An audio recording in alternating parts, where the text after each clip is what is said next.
Možemo ponoviti možda, ali da. Ponoviti, pa ako želite... Možda kraće, da sam ovo drugo ispričam. Možda kraće ako... Da, Okay. da.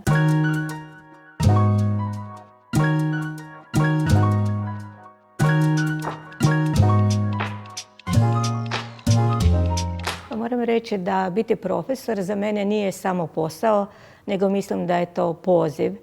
I taj poziv kao da je bio upisan u nekakav obiteljski DNK, jer su meni i pradjed, i prabaka, i djed, i roditelji, svi bili učitelji i profesori. Tako da nekako ja sam odrastala uz to zanimanje, gledala sam tatu kako prevodi, mamu koja ispravlja školske zadaće, priča o učenicima. Uvijek sam se zanimala za to, poskrivečki čitala što su oni pisali, slušala zgode i nezgode iz škole i naprosto tako nakon fakulteta prvo zanimanje koje sam potražila bilo je u školi i tu sam ostala cijelo vrijeme i volim taj posao. Stvarno osjećam se ispunjeno i sretno kao profesorica.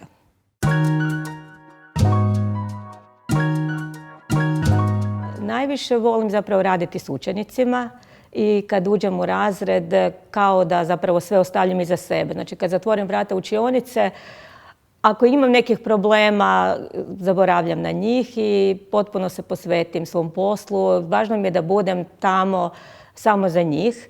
I najvažnije mi je zapravo da prenesem na njih svoju ljubav prema francuskom jeziku, da ih motiviram za učenje i da zapravo na neki način otvorim pogled prema francuskoj kulturi i civilizaciji. A osim toga, taj posao mi pruža mogućnost da se kreativno izražavam, zapravo stalno nešto moram raditi na sebi, učiti i to me jako veseli.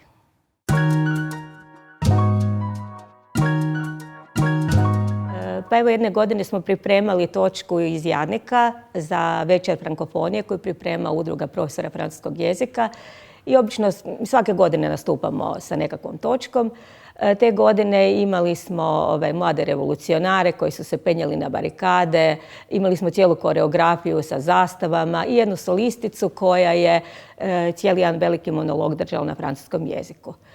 I svi su bili presretni s tom točkom, veselili smo se dok smo pripremali i nakon nastupa, ali mene je posebno ganilo kad sam prije jedno mjesec dana dobila poruku od te učenice koja je javila da je upravo upisala glumu u Parizu na jednoj prestižnoj akademiji i zapravo da je na audiciji spominjala to svoje iskustvo kada je prvi puta na sceni govorila na francuskom. I kad sam to pročitala, stvarno me to jako ganulo i dirnulo i vidjela sam kako tako neke male stvari mogu čovjeku promijeniti život i usmjeriti ga.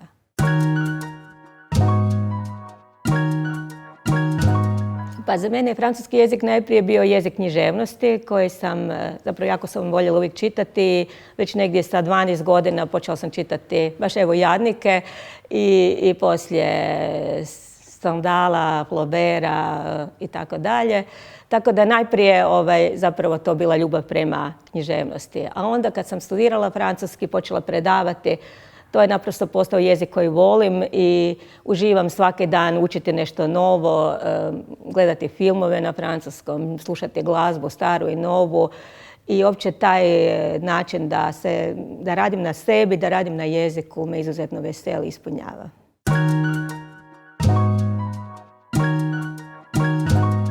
Prvo sam mislila reći l'amour, a onda volim još puno drugih riječi. Recimo l'hirondelle, što znači lastavica. To je jako lijepa riječ.